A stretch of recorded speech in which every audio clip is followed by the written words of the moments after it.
Hi guys, what's up? Pupunta kami ni Cairo ngayon sa Clark para sa mga karera natin. Si Cairo magkakaroon siya ng race sa Blue Crow Junior GP, and then tayo naman, alalay. Let's go! At eto na nga, nakasakay na kami sa eroplano. Makikita nyo si Cairo at ako nakaupo na. At palipad na nga pala ang eroplano. Alas 4 ng hapon ang flight namin galing sa Davao papunta sa Clark. At napakaganda talaga ng mga tanawin. Basta ganitong oras talaga dito sa Pilipinas ay ma-appreciate mo yung ganda ng sunset. At nung pababa na nga ang eroplano, makikita mo sa baba yung mga palaisdaan, napakagandang tignan galing dito sa taas. Naging mabilis nga pala ang flight namin, 1 oras at 10 minuto lang. Kaya 20 minutes early kami na dumating sa Clark. Dito na kami sa Clark. Saglit lang yung flight. So, kunin lang natin yung baggage and then biyahe na tayo papunta ng Arayat, Pampanga para sa practice bukas. Pagdating nga pala natin dito sa Arayat, Pampanga ay dumiretso tayo sa bahay ni Josh Shepley. At andito na nga kasama natin yung anak niya na si Peanut, si Ron, at saka si Cairo, and itong isang estudyante ko na from Siargao at from Bali.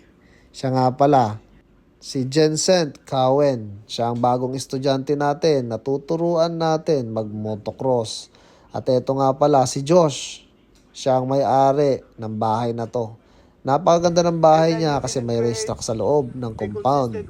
At well-prepped din ito kasi meron siyang sariling traktor. Maganda rin ang patubig niya kaya wala talagang alikabok. Kaya napakasarap praktisan at napakasarap mag-ensayo dito sa lugar niya. Ito nga palang batang to ay si Peanut. Napaka-cute ni Peanut. 6 years old pa siya pero sumasakay na siya ng 65. Pagkatapos nga pala ng first session natin ay nagkaroon ng malalalim na ruts na delikado para kay Peanut. Kaya yun, nilinis namin yung racetrack at pinagpala ko muna yung mga boys para malinisan at maging safe ito sa bata. At pagkatapos nga nito, tuloy na naman ang ensayo natin. Alam mo, napakaganda ng facility na ito kasi talagang home track lang siya. Walang ibang sumasakay at hindi siya delikado para sa mga bata. Ito na nga, tuloy-tuloy na ang ensayo natin. At syempre, napakasaya kasi kasama ko nga si Cairo at si Peanut. Kaya talagang solid experience namin today. Pagkatapos nga palang mag-cross training ni Cairo ng motocross, ay nandito na naman ulit kami sa Tarlac Circuit Hill. Kasi dito nga gaganapin yung Yamaha Junior GP na sasalihan ni Cairo. Ito nga pala yung round 1 ng series nila. Medyo mahaba tong series nila kasi aabot pa to ng 2026. Pero ito yung pinakaunang karera para sa season na to. At talagang kailangan natin maghanda para maging maganda ang kanyang performance. Ito na pala at sinecheck na ng mga organizers yung mga safety gears na gagamitin ng bawat rider na sasali. Itong helmet na to ay ang Aero GP 550. Kaya napakaganda ng helmet na to at safe na safe. Kaya nagpapasalamat ako sa Sec Moto Supply sa pagsuporta sa Team BM111 Power Sports. Andyan sila, yung mga bata, lahat ng mga participants sa Blue Crow Junior GP nag-i-inspection ng mga gears kasi kailangan i-check ng organizers yung safety ng mga riders ko. So kailangan yung helmet is standard, pasok siya sa safety regulations ng organizing body. So yun, tsaka yung mga suits, kailangan kompleto lahat bago sila mabigyan ng clearance na makasali sa race bukas. Kitain natin yung mga bigatin sa Yamaha. Okay. Ito bigatin to. Mabigat kumain. Ayan, pa-picture tayo sa mga idol natin. Ano? Oh, mga bossing! Grabe, busy yung isa oh. Boss DM! Pa-picture naman. Merry Christmas! Merry Christmas, Borns! Eto na nga, nag-i-inspection na sila sa motor na gagamitin para sa karera. Ang motor na to pala ay R15M.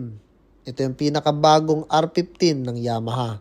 Itong motor na to ay gagamitin nila sa buong season dito sa Yamaha Junior GP. Boss Keo, ano po yung ginagawa niyo dyan? Checking, pipit natin yung mga handling sa kanya. Bike fitting.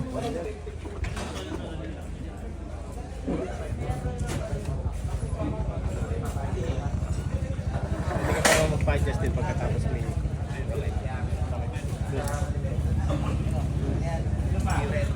Rider! Anong pinagbago nung unang nagamit nyo? Adjust ko yung like angle ng preno dito para mas pababa, mas comfortable sa kamay ko. At Ito, sa clutch din. Naka ano na? At naka-pegs na din. Naka? Naka-pegs. Naka-reset. Text tsaka pipe, no?